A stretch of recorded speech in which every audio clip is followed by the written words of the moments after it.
Hablaré un poco sobre los rotavirus. Estos son agentes etiológicos habituales de la diarrea infantil en todo el mundo. Bien, tenemos que los rotavirus conforman un extenso grupo de virus causantes de gastroenteritis que afectan a muchos mamíferos y aves distintos.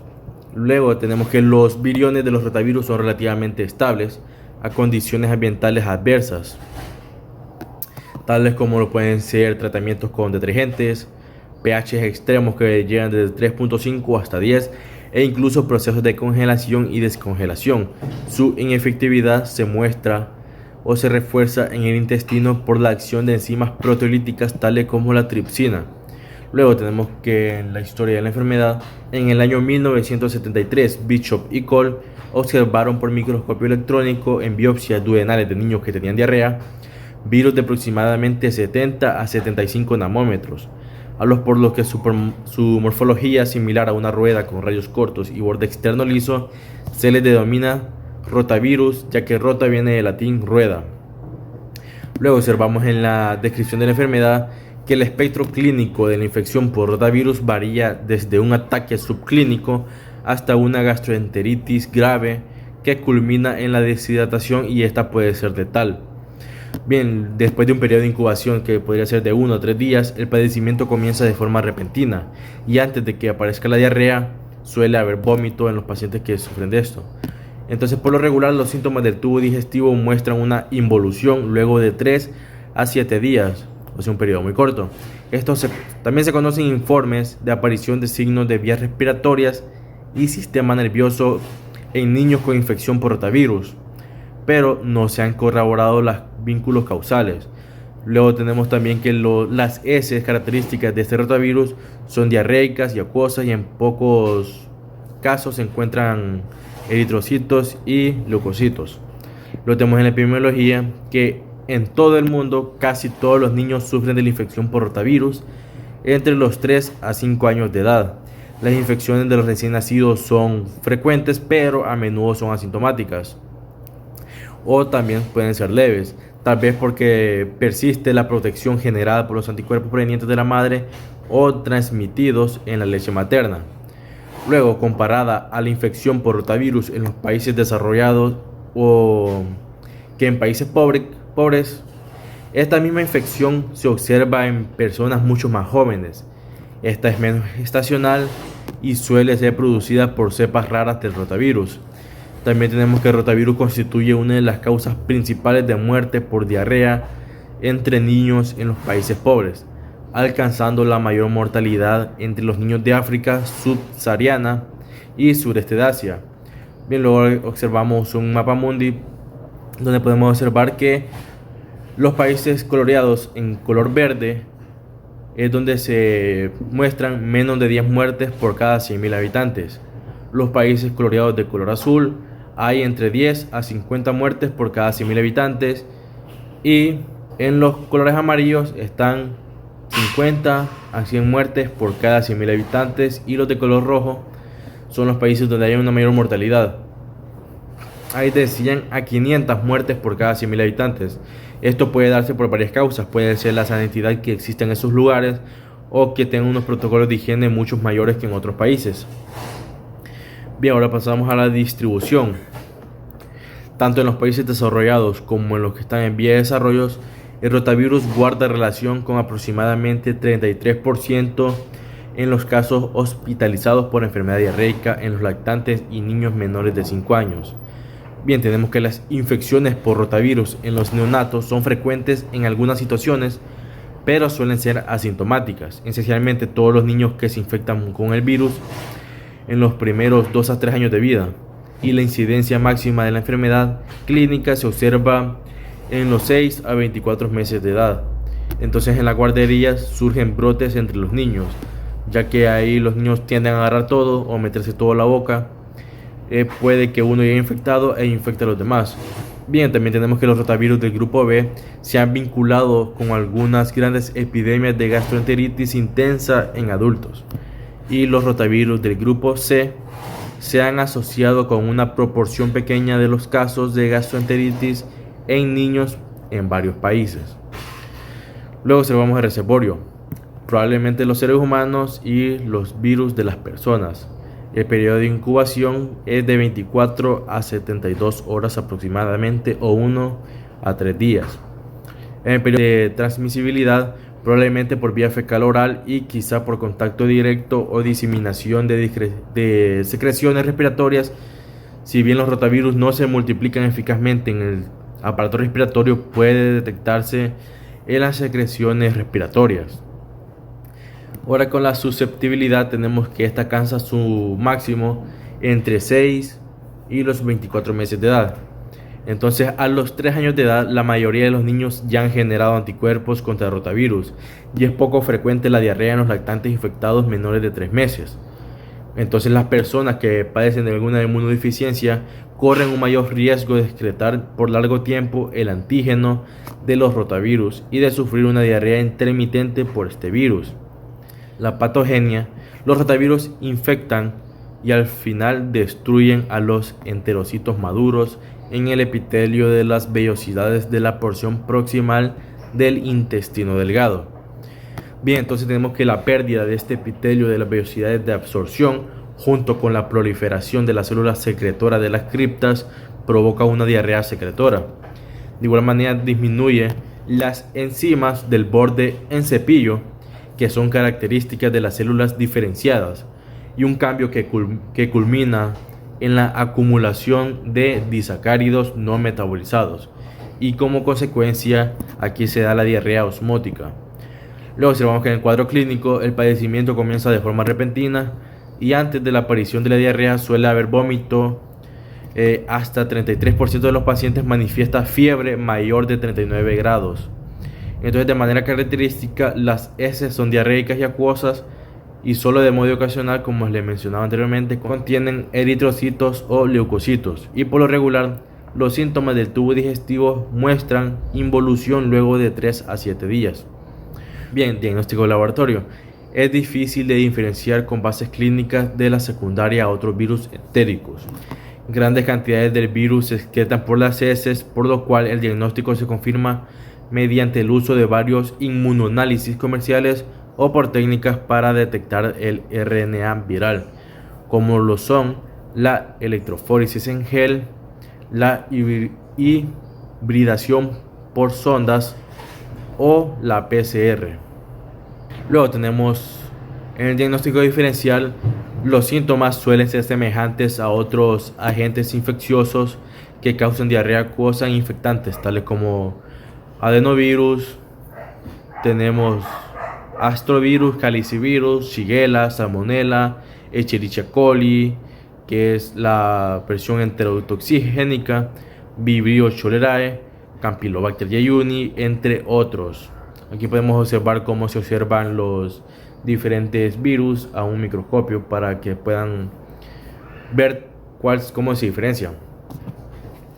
Tratamiento: se obtienen buenos resultados con la rehidratación oral habitual en casi todos los niños que ingieren líquidos y soluciones, pero algunas veces es necesaria la reposición con soluciones intravenosas en pacientes que están muy deshidratados para poder ingerir líquidos o que no toleran esta vía oral por vómito frecuente. Luego tenemos las complicaciones. Las principales complicaciones es la deshidratación severa, que puede llevar a un shock hipovolémico por la pérdida de electrolitos y posteriormente a la muerte si no es tratado. Luego tenemos el pronóstico, que dado a la mayoría de las muertes son ocasionadas por deshidratación o sus complicaciones, y es posible suponer que con los recursos terapéuticos actuales basados en la hidratación oral se estén reduciendo las relaciones con diarrea por rotavirus. Entonces, la efectividad de la hidratación oral para prevenir o tratar la deshidratación por diarrea ha permitido cuestionar el costo-beneficio de la aplicación de la vacuna con rotavirus. Luego tenemos la prevención y control. Tenemos que en agosto de 1998 se aprobó en Estados Unidos el uso de una vacuna oral tetravalente de rotavirus vivos preparadas en monos reus para utilizar en lactantes. No se ha comprobado la eficacia de otras medidas preventivas, y en las guarderías infantiles se ha demostrado que vestir a los pequeños niños con un mono o un mameluco que cubra los pañales disminuye la transmisión de la infección. Y por último tenemos el control de los pacientes de los contactos y del ambiente inmediato. tenemos la notificación de la autoridad local de la salud, un aislamiento necesario, desinfección concurrente, cuarentena de ser necesaria, inmunización de los contactos, investigación de los contactos y de la fuente de infección y tratamiento específico. Muchas gracias.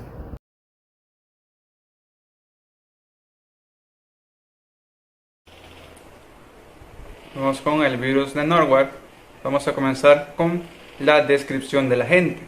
Se sabe que el virus de Norwalk es un tipo de cepa prototípica o un grupo de virus sin cubierta, que son pequeños y pueden medir de 27 a 40 nanómetros. Estos pueden ser redondos e icosaédricos. Se puede observar relativamente su forma amorfa a través de un microscopio electrónico. Es muy difícil su clasificación, dispuesto a que no se ha adoptado para cultivos celulares y tampoco hay modelos en animales. La clonación y la diferenciación de las moléculas han demostrado que tiene una sola hebra de RNA de 7.5 kilobases de longitud y tiene una sola proteína de virión con una masa molecular de 60 kilodalton. Debido a tales características moleculares, hoy se han clasificado los virus como diferentes géneros que pertenecen a la familia de Caliciviridae, que son dos, que serían los norovirus y los sapovirus. De ahí tenemos la historia de la enfermedad y se habla que se asociaron por primera vez por un brote ocurrido en Norwalk, Ohio, en 1968. Ya que hubo brotes, hubo un grupo de voluntarios que por medio de la producción de la enfermedad, quienes administraron filtros fecales.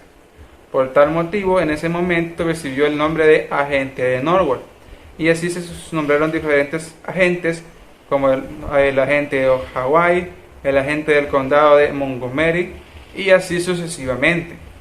De ahí tenemos la descripción de la enfermedad, que el virus de Norwalk es una gastroenteritis que puede suceder de forma repentina, que tiene un periodo de incubación de 24 horas con un límite de 12 a 72 horas, que puede tener un cuadro clínico que por lo común dura de 12 a 60 horas y es caracterizado por los síntomas como vómito, náuseas, cólicos y abdominales y diarrea. Como sabemos, o se sabe que el vómito es más prevalente en niños, en tanto que una proporción mayor en los adultos muestra la diarrea. Los síntomas de índole generales incluyen lo que es cefalea, fiebre, escalofrío y mialgia. De forma característica, la diarrea es de excrementos blandos o acuosos, y estos no poseen lo que son sangre, moco ni leucocitos, y por lo regular el recuento de leucocitos es normal, y en raras ocasiones se observan leucocitos con leucopenia relativa. La muerte es una combinación poco frecuente y suele estar a consecuencia de una deshidratación intensa en personas vulnerables, por ejemplo aquellas personas de edad avanzada que tienen algún trastorno clínico debilitante. Y ahí tenemos el siguiente punto, que sería la epidemiología. Las infecciones por calicivirus de Norwalk en humanos y otros similares son frecuentes y muchos adultos tienen anticuerpos ya porque han recibido o han estado expuestos al virus. Y los anticuerpos surgen a edades más tempranas en aquellos países que están en vías de desarrollo. Y las infecciones se producen durante todo el año, más que todo en tiempos templados, cuando hay un clima más frío, entonces aumenta lo que son las infecciones por el virus de Norwalk. Y los norovirus podrían ser unos agentes infecciosos más comunes de la gastroenteritis benigna en la comunidad y afecta a todas las edades. Los norovirus también son una de las causas de la diarrea de los viajeros y se ha observado o se ha documentado que hay brotes en el personal militar desplegados en todo el mundo. Y los casos o los datos disponibles indican que los norovirus también pueden ser el segundo microorganismo causal más grande de la gastroenteritis después del rotavirus en niños con corta edad y la causa más común en mayores de edad y en adultos mayores. En Estados Unidos, al descender los niveles gracias a la vacunación del rotavirus, se ha disminuido esta gastroenteritis y ha tomado el primer lugar lo que sería el virus de Norwalk, que es una gastroenteritis benigna. Y ahí tenemos lo que sería la distribución. Es mundial y común, y con frecuencia aparecen brotes, pero casi hay enfermedades que se presentan de forma esporádica y afecta a todos los grupos de edad. Los brotes de Estados Unidos suelen puede producirse por el consumo de mariscos crudos.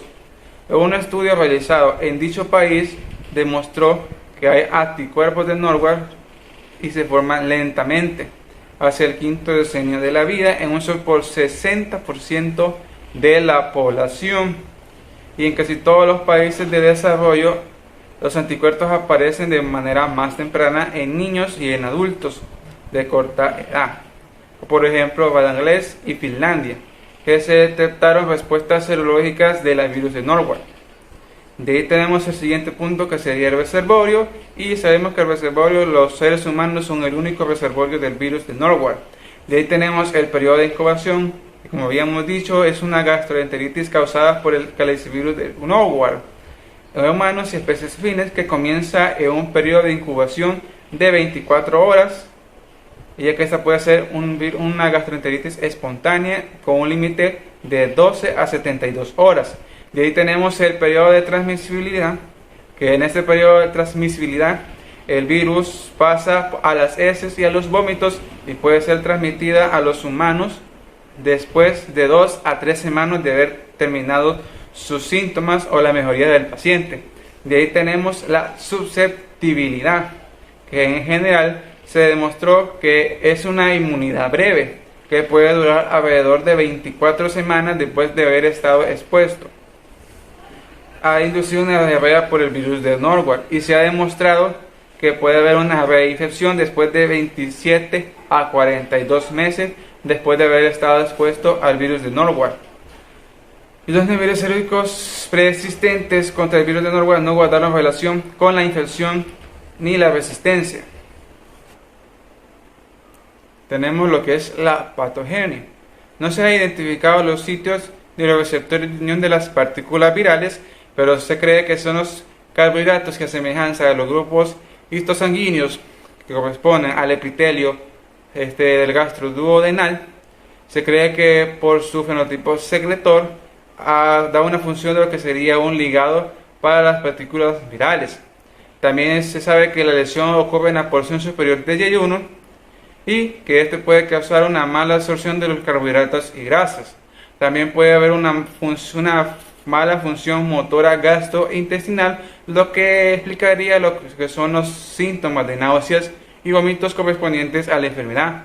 De ahí tenemos lo que es el cuadro clínico, que ya habíamos dicho que aparece de forma espontánea y tiene los síntomas comunes, que son lo que sería vómito, diarrea, cólicos abdominales y dolor abdominal. De ahí tenemos lo que es diagnóstico de laboratorio, que tenemos la principal, que sería la PCR, que se realiza a través de lo que son vómitos y diarrea. De ahí también tenemos lo que es el enzimo inmunoanálisis, que también se basa en la recolección de heces o también por la respuesta serológica del antígeno viral específico.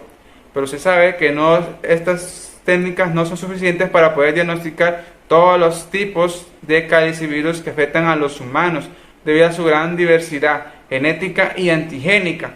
De ahí tenemos el diagnóstico diferencial, que es muy difícil de diagnosticar si no se tienen las que son las pruebas necesarias. Se puede utilizar lo que son los criterios de Kaplan, que se basa en identificar los brotes producidos por estos virus. Estos criterios se basan en que un 50% de los pacientes presentan lo que son vómitos, También presentan lo que serían un periodo de incubación, si se conoce, de 24 a 48 horas y una duración media de los síntomas de 12 a 60 horas. Y también no debe de haber ningún otro tipo de patógeno en un coprocultivo. De ahí tenemos lo que es el tratamiento, que como sabemos son una enfermedad, es autolimitada, y en los casos que hay deshidratación, sea lo que sería una rehidratación oral. Y en el caso de una rehidratación intensa sería una rehidratación intravenosa. De ahí tenemos lo que son las complicaciones, que la mayoría de las personas la infección de norovirus suele desaparecer a los pocos días y no presenta ninguna alteración importante, a no ser que tenga un sistema inmunitario deficiente o sea una persona de mayor edad. Y tenemos que el pronóstico de la enfermedad en pacientes inmunocomprometidos, los norovirus producen lo que es una enfermedad autolimitada, pero tiene un buen pronóstico. Y ahí tenemos lo que es la prevención y control, que se basa principalmente en utilizar medidas higiénicas, no tener contacto oral fecal, ni se recomienda cocinar bien los que serían los moluscos. Y también tenemos que no es necesario lo que sería un aislamiento, una desinfección, una cuarentena, ni tampoco una inmunización de los contactos, pero si se sabe que es ese tipo de virus, se puede hacer una notificación a las autoridades correspondientes.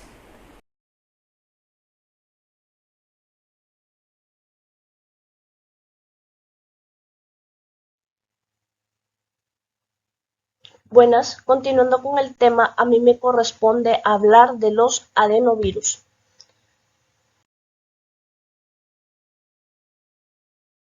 Descripción del agente. Los adenovirus pertenecen a la familia Adenoviridae, que actualmente comprende 5 géneros, más adenovirus, con 22 especies, que afecta al hombre y varios mamíferos. De estos, solo 7 especies se asocian con infecciones en humanos: A, B, C, D, E, F y G. Aviadenovirus, con 7 especies, que compromete a aves. Atadenovirus, con 5 especies detectadas en aves, reptiles y mamíferos. Ciadenovirus, con 3 especies, que infecta a aves y anfibios. Y vamos a tener Ixadenovirus, que infecta a peces. Se han descrito 55 serotipos en humanos y se distribuyen en 7 especies, antiguamente subgéneros, de la A a la G, definidos por estudios de homología genética del ADN viral, capacidad de aglutinar glóbulos rojos y por su neutralización con antisueros del tipo específico. Los adenovirus son virus icosaédricos desnudos de 70 a 100 nanómetros de diámetro, que poseen un genoma de ADN lineal de doble hebra de 36 a 38 kilobases. Las unidades proteicas estructurales del virus son 7: polipéptido 2, 3, 3A, 4, 6, 7 y 9. 3 moléculas del polipéptido 2 conforman un exón. 5 copias del polipéptido 3 constituyen la base del pentón y el polipéptido 4 forma la fibra proteica trimérica que emerge al exterior.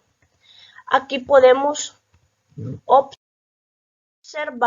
lo que es el pentón conformado por la proteína 3A, la fibra proteica conformado por la proteína 4, el exón menor de la proteína 8, el exón menor de la proteína 9, el exón de la proteína 2, el exón menor de la proteína 6, y aquí vamos a observar lo que es la base del pentón con la proteína 3.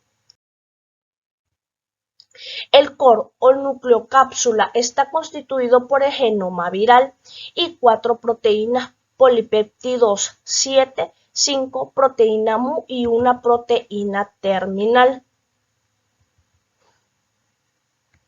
¿Qué es lo que podemos observar aquí? Vamos a observar el core de la proteína 5. Aquí vamos a observar lo que es la proteína terminal, el core de la proteína 7.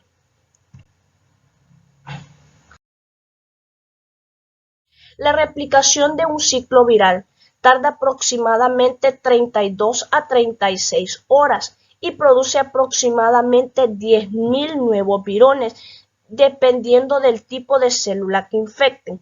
En la imagen vamos a poder observar el acoplamiento e introducción del genoma viral dentro de la célula. El ADN viral se incorpora en el genoma hospedador. Aquí vamos a observar el ADN viral. Ahora vamos a observar aquí la replicación del ADN viral y la síntesis de proteínas virales.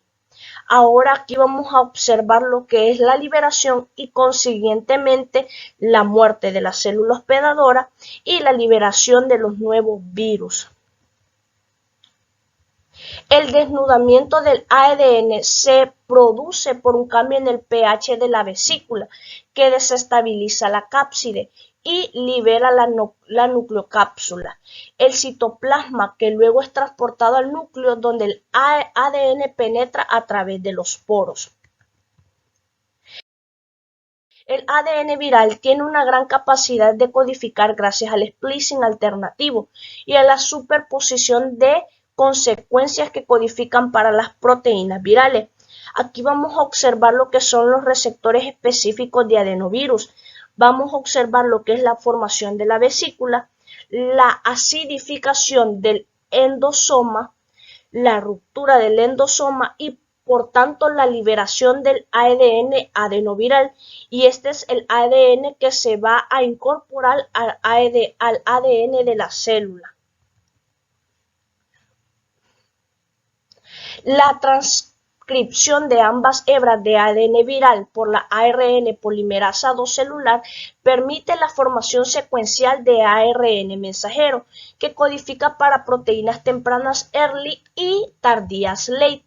Curiosamente, una parte del genoma es transcrito por ARN polimerasa 3 de la célula, generando pequeños ARN necesarios para el splicing de los ARN mensajeros.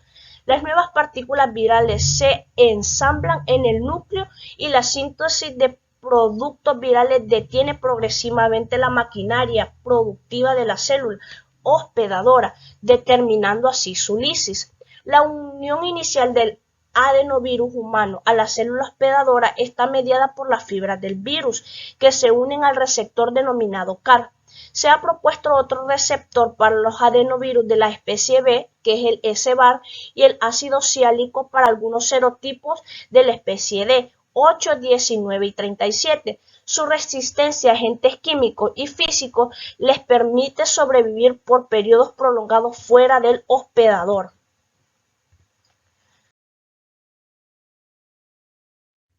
Historia de la enfermedad. La primera vez que se utilizó el término gastroenteritis fue en el año 1824. Antes de esta fecha se conocía más específicamente como fiebre tifoidea o cholera morbus, entre otros, además de algunos menos específicos como apretón de víscera, exces, flujo, quejas del intestino o cualquier otra serie de nombres arcaicos para la diarrea aguda. La gastroenteritis es una enfermedad caracterizada por la inflamación del tracto gastrointestinal que está compuesto por el estómago y el intestino delgado. Hay causas menos comunes.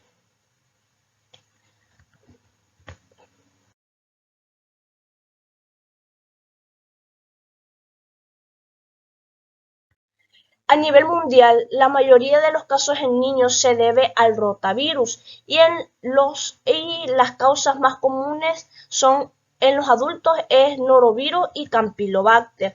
Hay otras causas más comunes como otros tipos de bacterias o sus toxinas, adenovirus y parásitos.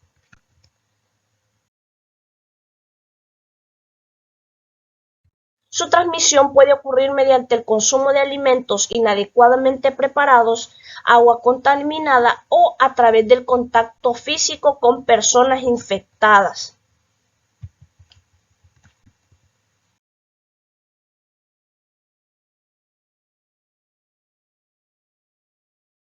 Descripción de la enfermedad. La gastroenteritis es una infección o inflamación del revestimiento interno de la mucosa del estómago y el intestino delgado, que puede estar causada por agentes infecciosos como los virus, bacterias, parásitos, toxinas químicas y fármacos. Epidemiología y distribución.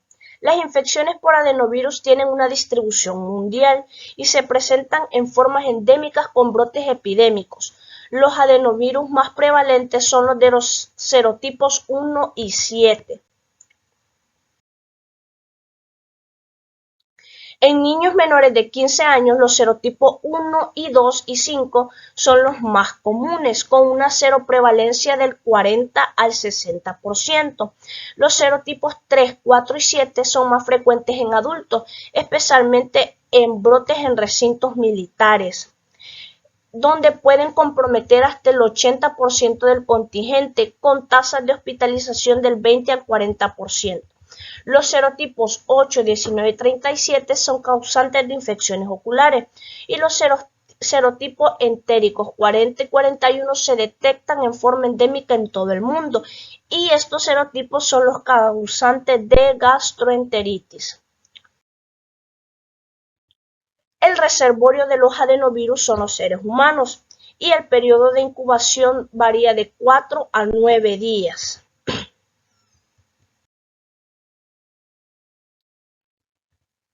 Periodo de transmisibilidad. Las infecciones por adenovirus pueden ser transmisibles desde finales del periodo de incubación hasta 14 días después del inicio del cuadro clínico. La susceptibilidad.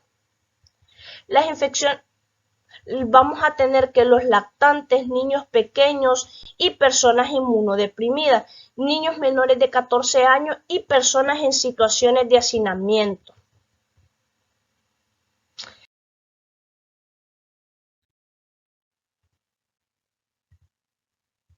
Patogenia. Los adenovirus pueden causar infecciones agudas líticas en células epiteliales, en células linfoideas y tejido adenoideo. Las puertas de entrada más frecuentes son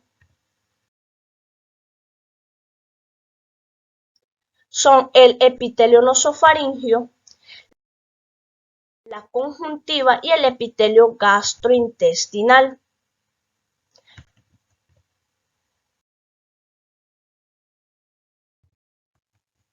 Por su condición de virus desnudo, los adenovirus son resistentes a la desecación, a detergentes y a las secreciones gastrointestinales. Los espacios cerrados como las salas de cuna, jardines infantiles, salas de clase y recintos militares, así como el carácter asintomático de muchas infecciones, favorecen su diseminación. El principal mecanismo de daño es por lisis celular directa, aunque también pueden producir apoptosis. El cuadro clínico. La gastroenteritis y diarrea. Los adenovirus serotipos 40-42 se asocian a gastroenteritis y diarrea. La diarrea es usualmente acuosa, no sanguinolenta y sin leucocitos y puede durar un promedio de 10 días. Puede asociarse con fiebre, vómitos y dolor abdominal. Diagnóstico de laboratorio. La confirmación diagnóstica se hace por detección del agente infeccioso, por inmunodiagnóstico o aislamiento, dejando las técnicas de biología molecular para identificar serotipos y genotipos, usando también las técnicas de inmunofluorescencia o ELISA. Enzima inmunoensayo ELISA resulta de gran utilidad para la detección de adenovirus entéricos 40 y 41 en los casos de gastroenteritis en muestras de materia fecal. Existen ELISA genéricos o específicos para los serotipos 40 y 41, siendo su sensibilidad mayor al 90%. Diagnóstico diferencial. Se deben descartar otras causas potenciales de señales y síntomas que imitan a los que se ven en la gastroenteritis, incluyendo apendicitis, bulbo, enfermedades inflamatorias intestinal, infecciones urinarias, diabetes mellitus. También se deben tener en cuenta la insuficiencia pancreática, síndrome del intestino corto, enfermedad de Whipple, celiaquía, abuso de laxante. Vamos a tener que en niños las infecciones pulmonares y del tracto urinario también pueden causar vómitos y diarrea. Y también la CAD o la cetoacidosis diabética, que también presenta dolor abdominal, náuseas y vómitos. En estudios se descubrió que el 17% de los niños con CAD se les había diagnosticado inicialmente gastroenteritis. El tratamiento. El tratamiento es sintomático, restitución de líquidos y electrolitos en diarrea leve, incrementar la ingesta de jugos y caldos claros. Si es grave, se pueden administrar soluciones de hidratación oral a base de glucosa. No se cuentan con vacunas para uso general. Aún no existe un tratamiento antiviral específico para adenovirus. Sin embargo, el uso de ciertos antivirales no específicos como cidofovir y ribavirina han demostrado ser efectivos en algunos casos graves. La ribavirina es un antiviral de amplio espectro que es capaz de inhibir in vitro la replicación de adenovirus, pero su utilidad clínica aún es discutible. El cidofovir también ha sido postulado como tratamiento eficaz, ya que inhibe la replicación de adenovirus in vitro por ser un análogo del nucleócido. Las complicaciones. Además de la infección aguda, los adenovirus pueden establecer una infección persistente en tejidos linfoides, adenoides, amígdalas y placas de Peyer. Las complicaciones más frecuentes por diarrea es la deshidratación, ya sea leve, moderada o grave. Prevención. En centros cerrados es conveniente insistir en el buen aseo, la ventilación del ambiente y el lavado de manos. Para evitar infecciones nosocomiales se recomienda el aislamiento individual de pacientes. No es aceptable realizar aislamiento en salas de corte, ya que pueden circular adenovirus de distintos serotipos, con diferentes grados de patogenicidad. Su control. Buscar el origen de la infección para saber si hay una fuente en común, si hubiesen más casos, y tomar medidas para que no continúe la transmisión. Esto es todo. Gracias.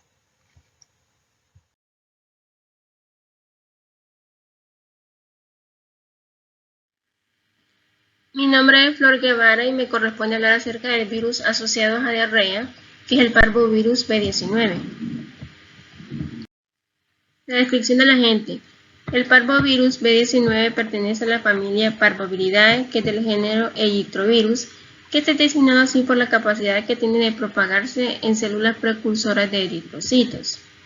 Este es un virus icosaédrico que está desnudo y es pequeño, cuya cápside mide 25 nanómetros de diámetro y tiene un genoma de una sola hebra de ADN, que es de polaridad positiva y en unos virus es negativa. En la historia de la enfermedad, el parvovirus B19 fue descubierta casualmente en 1974 por Cossart cuando se realizaba ensayos de virus de hepatitis B en sueros de donantes sanos. Su nombre se debe a la muestra de suero 19 del panel B, que resultó positiva por contrainmunoelectroforesis y negativa en otras técnicas. La descripción de la enfermedad. El eritema infeccioso es una enfermedad vírica y leve, por lo común a febril, que se caracteriza por una erupción eritematosa que se presenta de manera esporádica o epidémica, especialmente en los niños. El signo típico es un eritema intenso en las mejillas que tiene aspecto como de una bofeteada, que suele acompañarse de una erupción en el tronco y en las extremidades. Esta puede reaparecer durante 1 a 3 semanas o más que todo al exponerse a la luz solar o al calor, por ejemplo, al bañarse. La epidemiología. La infección es de distribución universal y ocurre principalmente en la infancia, durante la etapa de la infancia. La tasa de transmisión en los contactos domiciliarios, esa va a ser alta y algo menor en los centros de cuidado y colegios. Hacia la adolescencia, casi la mitad de la población ha sido infectada y el 90% lo ha sido en la ancianidad. La distribución. La distribución va a ser mundial. Es común en los niños tanto de manera esporádica como epidémica. Más que todo en las zonas templadas, las epidemias tienden a presentarse solo en invierno y en primavera con la periodicidad de 3 a 7 años en una comunidad dada. El reservorio van a ser lo que son todos los seres humanos y el periodo de incubación va a ser variable de 4 a 20 días hasta la aparición de la erupción. El periodo de transmisibilidad se da por contacto de las secreciones infectadas de las vías respiratorias, la transmisión materno-fetal y por vía parenteral o por transfusión de sangre. El B19 es resistente a la inactivación por diversos métodos, entre ellos al calentamiento a 80 grados centígrados durante 72 horas. La susceptibilidad. Esta es universal en las personas con un antígeno P del grupo sanguíneo, que es el receptor del B19 en las células eritroides. Al parecer, la aparición de los anticuerpos contra el B19 confiere protección. La tasa de ataques en las personas susceptibles puede ser alta, hasta el 50% entre los contactos en el hogar y del 10 al 60% en las guarderías o escuelas entre el lapso de 2 a 6 meses durante el brote. La patogenia. Una vez que el virus ingresa a lo que es al organismo, busca su célula blanco, que es el eritroblasto. Su tropismo es el mediador por un receptor glicolípido denominado globócido o antígeno del grupo sanguíneo del fenotipo P. Las personas que carecen de ese receptor son las resistentes a la infección. El cuadro clínico de las diarreas de origen viral suele estar precedido por el aparecimiento de vómitos, diarreas, que se caracteriza por evacuaciones líquidas abundantes sin moco y ni sangre, y suelen también presentarse con eritema en el área perianal. El diagnóstico de laboratorio, se confirma mediante un estudio serológico. La detección de las inmunoglobulinas G y M están disponibles en muchos laboratorios por diferentes técnicas como la técnica de ELISA, la radioinmunoanálisis. Los anticuerpos de las inmunoglobulinas M generalmente están presentes al momento de la aparición de los síntomas, que es del eritema infeccioso, y persisten de 1 a 3 meses. El diagnóstico diferencial. Es necesario distinguirlo del cuadro de la rubeola, del dengue y de la fiebre del chikungunya, porque los síntomas son similares. Estos presentan lo que es dolor de cabeza, goteo nasal, entre otros, y también lo que es como el eritema infeccioso y la rubéola, que presentan manchitas en la piel como similares. El eritema infeccioso es una infección viral que afecta con frecuencia los glóbulos rojos. Esta es causada por el parvovirus humano B19 que le venía explicando. El tratamiento hasta el presente no se cuenta con un tratamiento antiviral específico. Los pacientes inmunocompetentes, hematológicamente normales con eritema infeccioso, en general no requieren tratamiento específico y los síntomas y las infecciones son autolimitantes. Lo que son las manifestaciones articulares suelen requerir lo que es el tratamiento con un analgésico. En cambio, los pacientes con aplasia de serie roja o anemias crónicas deben tratarse con transfusiones. Estas últimas se administran por vía endovenosa de 400 miligramos por kilogramo durante de 7 a 10 días. Y las complicaciones que pueda presentar las personas. Más las complicaciones más graves de la infección por parvovirus es lo que es la crisis aplásica, que afecta a pacientes con anemia hemolítica crónica. La infección de estos sujetos provoca una reducción del transitoria de la eritropoiesis en la médula ósea. La infección por B19 de una madre seronegativa aumenta lo que es el riesgo de muerte fetal. El virus puede infectar a lo que es el feto y disminuir sus precursores eritrocitarios, lo que origina anemia o edema o hipoxia e insuficiencia cardíaca congestiva. El pronóstico. La mayoría de los niños infectados por el parvovirus B19 tiene una sola enfermedad leve que se va por sí sola. Sin embargo, los niños con trastornos sanguíneos como la anemia de células falciformes o un sistema inmunológico debilitado se pueden enfermar de gravedad si desarrollan la quinta enfermedad y deben consultar al médico de inmediato, ya que la infección también puede ser grave si la contrae una mujer embarazada. La quinta enfermedad, que también así se conoce el parvovirus B19, puede resultar en complicaciones graves como el daño al feto o abortos espontáneos o que el bebé nazca muerto. Prevención y control. Las medidas preventivas es necesario educar a lo que es la población y a la comunidad médica sobre el método de transmisión, el diagnóstico temprano y el tratamiento de los pacientes infectados y de los contactos que éste tenga con las otras personas. El control. Notificar a la autoridad local de salud y también es importante lo que es un aislamiento. Se deben de excluirse de las escuelas y de los centros de trabajo a todas las personas infectadas hasta el día siguiente al tratamiento. En el caso de lo que son de pacientes hospitalizados, es necesario el aislamiento de los contactos durante 24 horas después de haber instruir lo que es un tratamiento eficaz. También es importante lo que es la desinfección concurrente, es decir, de los ácaros y sus huevos, ya que eso se destruye si se lava lo que es la ropa interior y prendas de vestir y ropa y la cama utilizada. Muchas gracias.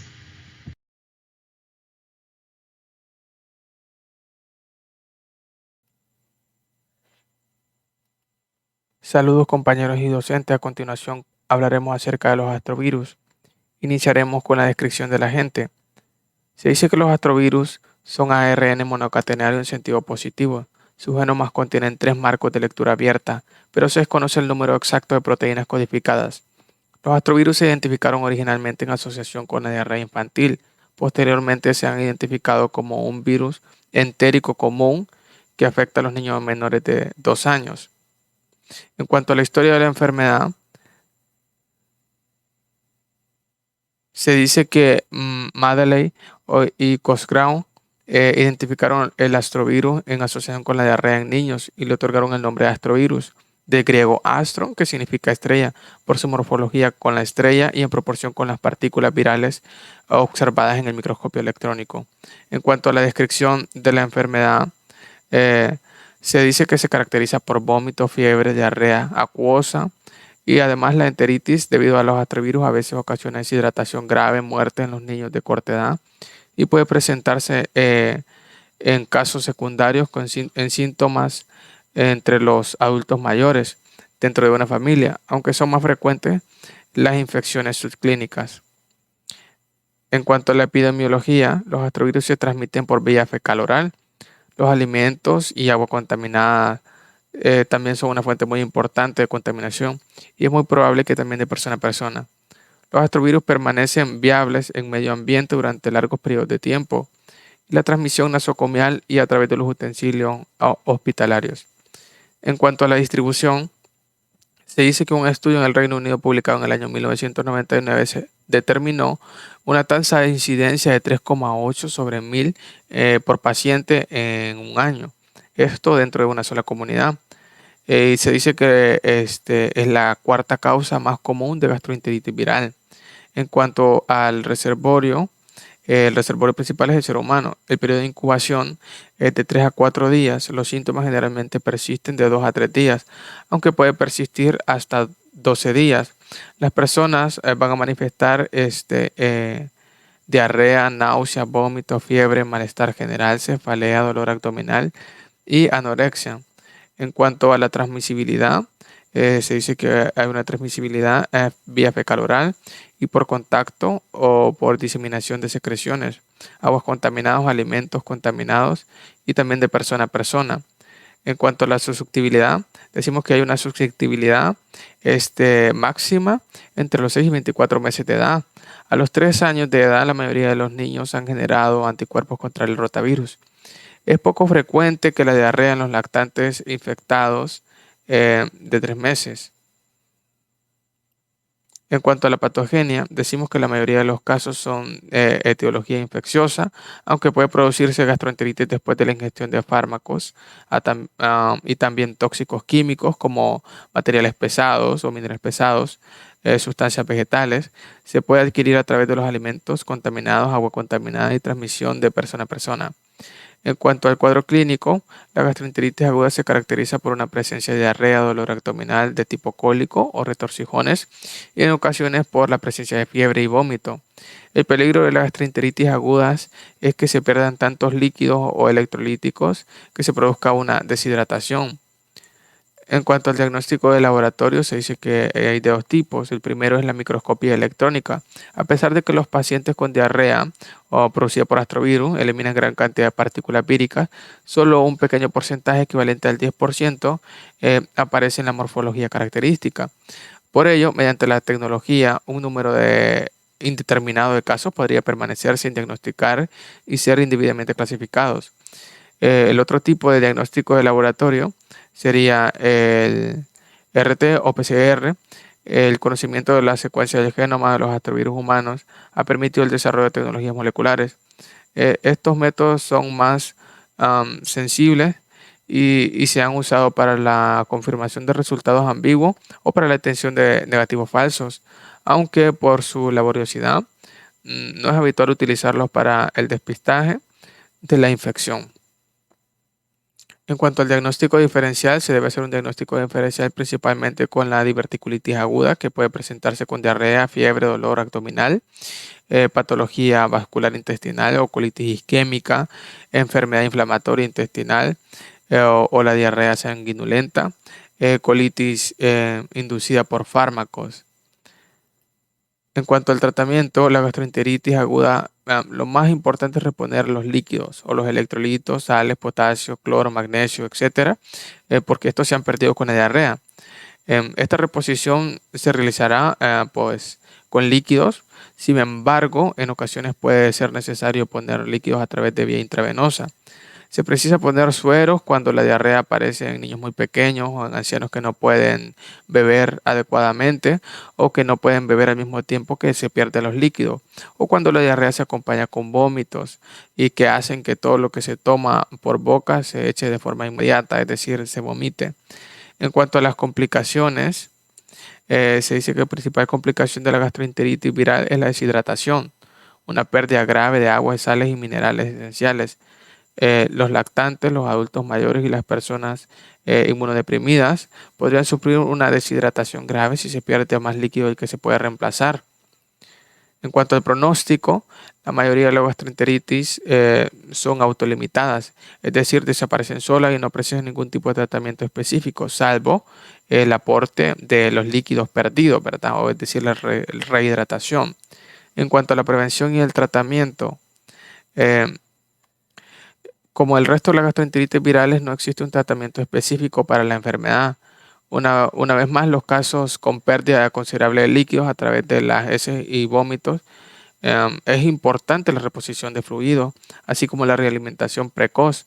Un aspecto primordial es la prevención de la enfermedad, es la interrupción de la transmisibilidad.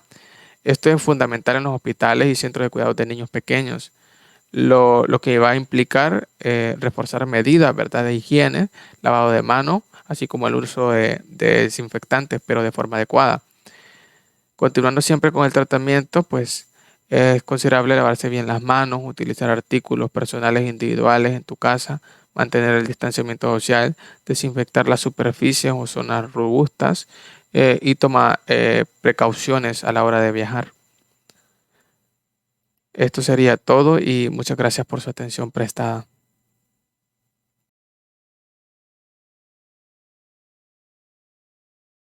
Saludos, doctor. Continuando con la parte de calicivirus, vamos a pasar. La descripción de la gente. Los calicivirus son virus pequeños con un genoma de ARN monocatenario. Son similares a los picornavirus, pero son un poco más grandes, ¿verdad? Andan alrededor de 27 a 40 nanómetros. Contienen una sola proteína estructural mayor, muestra una morfología distintiva en el microscopio eléctrico. Y la familia se divide en 5 géneros: norovirus, que incluye a los virus del Norwalk; sapovirus, que comprenden los virus de Sapporo; nevovirus, que comprende los virus bovinos entéricos; y lagovirus, el virus de la enfermedad hemorrágica del conejo; y por último, vesivirus, que comprende el virus del exantema vesicular de los cerdos. Continuando con la historia de la enfermedad, aunque los calicivirus fueron los primeros en asociarse de manera clara con los brotes de gastroenteritis, se sabe considerablemente menos sobre su biología que sobre la de los rotavirus. Se asociaron por primera vez con un brote ocurrido en Norwalk, Ohio, en 1968, y su papel se confirmó por medio de la producción de la enfermedad voluntaria a quienes se administraron filtrado fecal. Y el motivo del nombre de agente de Norwalk es por la ciudad que pertenece al estado de Ohio. En cuanto a la descripción de la enfermedad, vamos a decir que la enfermedad leve o moderada de curso limitado, que a menudo se presenta en brotes con síntomas clínicos como náusea, vómito, diarrea, dolor abdominal, mialgia, cefalea, malestar general, febrícula o una combinación de varias de estas manifestaciones, ¿verdad? Son producidas por estos virus, y que estos síntomas gastrointestinales generalmente solo duran de 24 a 48 horas. Vamos a tener una epidemiología, ¿verdad? Bueno, vamos con la parte de epidemiología, perdón. Que los brotes son agudos y comunes, pueden ocurrir en cualquier temporada del año. Los norovirus han sido particularmente un grave problema en ambientes cerrados como cruceros, hospitales, casas de retiro y escuelas. A diferencia de los rotavirus, los calicivirus son mucho más común de enfermedad gastrointestinal en niños, mayores y adultos, y esta diferencia en la predilección específica de la edad quizás se refleja en las encuestas serológicas, que han demostrado que la prevalencia de los anticuerpos se eleva de forma lenta, alcanzando un 50% por la quinta década de vida. Un notable contraste con la frecuente adquisición de anticuerpos contra virus en los primeros años de vida. La transmisión es principalmente fecal oral, ¿verdad? Por el contacto de heces fecales en la vía oral. Los brotes también se han asociado con un consumo de agua contaminada, mariscos mal cocinados y otros alimentos crudos. En cuanto a su distribución, vamos a decir que es mundial y común, más a menudo en brotes, pero también en formas esporádicas en casi todos los países de desarrollo. Los anticuerpos se adquieren en edades más tempranas, en lactantes. El reservorio, el ser humano es el único reservorio conocido hasta el momento. Periodo de incubación. Por lo común de 24 a 48 horas. En estudios del agente Norwalk en voluntarios, los límites fueron de 10 hasta 50 horas. Periodo de transmisibilidad. Durante la fase aguda de la enfermedad es transmisible y hasta 48 horas después de que cede la diarrea por el virus. La susceptibilidad es general. Se demostró que una inmunidad breve que duraba hasta 14 semanas después de inducir diarrea por el virus, ¿verdad? En voluntarios, pero la inmunidad a largo plazo fue variable. En algunos individuos enfermaron tras la reexposición por el virus entre 27 y 42 meses más tarde. Los niveles séricos de anticuerpos preexistentes contra el virus de Norwalk no guardaron relación con la susceptibilidad ni con la resistencia a este virus. La patogenia. La infección del virus de Norwalk es típicamente limitada a las células de la mucosa del tracto gastrointestinal. Se produce diarrea acuosa sin glóbulos rojos o blancos. Muchas infecciones son asintomáticas, como determina la infección de anticuerpos. En el cuadro clínico vamos a tener que son la causa más importante de gastroenteritis viral epidémica en los adultos. Los síntomas consisten en diarrea, náusea, vómito, febrícula, cólicos, cefalia y ataque al estado general. La enfermedad puede ser discapacitadamente durante la fase asintomática, pero pocas veces es necesaria la hospitalización. Las infecciones por novovirus tienen más probabilidad de desencadenar vómito producido por los virus de tipo Sapporo, ¿verdad? Que es un tipo perteneciente a la familia de estos virus, y la deshidratación en la complicación más frecuente en niños pequeños y en ancianos. La eliminación del virus puede persistir hasta por un mes y no se han comunicado secuelas por infección, al infectarse de este virus. El diagnóstico de laboratorio es que se hace por la reacción de cadena de polimerasa transcriptasa inversa. Es la técnica que más ampliamente se utiliza para detectar, ¿verdad?, la muestra en humanos, heces, vómitos, y en el medio ambiente por alimentos contaminados y agua. Perdón, muestras ambientales por alimentos y alimentos contaminados y agua. Dada la diversidad genética de estas cepas circulantes, es muy importante la selección del par de cebadores para la reacción en cadena de polimerasa.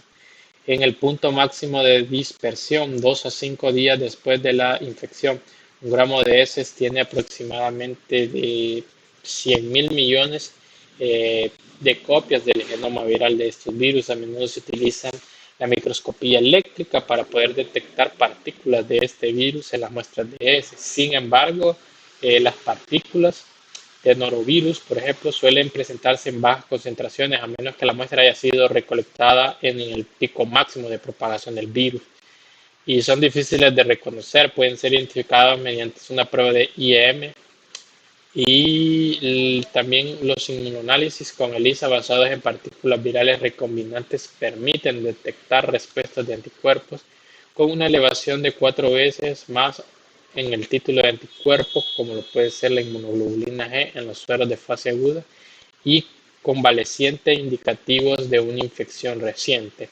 Vamos a tener el diagnóstico diferencial, ¿verdad? Para no perder tanto tiempo, voy a hacer mención solamente de los signos en la gastroenteritis viral. Puede ser pausa del video para compararlo un poco más con la de origen bacteriano, pero por el momento haré mención solamente de la gastroenteritis viral. En el caso del entorno, vamos a tener que su incidencia es similar en países en desarrollo y en los desarrollados. Una dosis de infección es pequeña, la dosis de infección de 10 a 100 partículas en el caso de casi todos los agentes. Estación del año, ¿verdad? En climas templados hay predominancia de casi todos los virus. En invierno, en regiones tropicales, aparecen durante todo el año. Y el periodo de incubación es de 1 a 3 días en el caso de casi todos los agentes, y pueden ser más breves con los norovirus. Reservorio de manera predominante en seres humanos, ¿verdad? Como mencionaba anteriormente, los humanos son los únicos reservorios que se han encontrado hasta la fecha. Fiebre es más común con los rotavirus y los norovirus, pero poco frecuente con otros agentes. El vómito es signo notable y quizás sea el único que surge al principio, particularmente en niños. La diarrea es un signo habitual en casi todos los casos. En casi ningún caso es sanguinolenta, ¿verdad? Duración de 1 a 3 días con los norovirus y sapovirus, y de 2 a 8 días con otros virus. El diagnóstico suele ser de exclusión en la práctica clínica. Se cuenta con inmunoanálisis comerciales para detectar rotavirus o adenovirus, pero la identificación de otros agentes se efectúa más bien por laboratorios de investigación y salud pública. En cuanto al tratamiento, pues para medidas de apoyo para conservar la hidratación y nutrición adecuada, están contraindicados los antibióticos y los fármacos contra la motilidad gastrointestinal.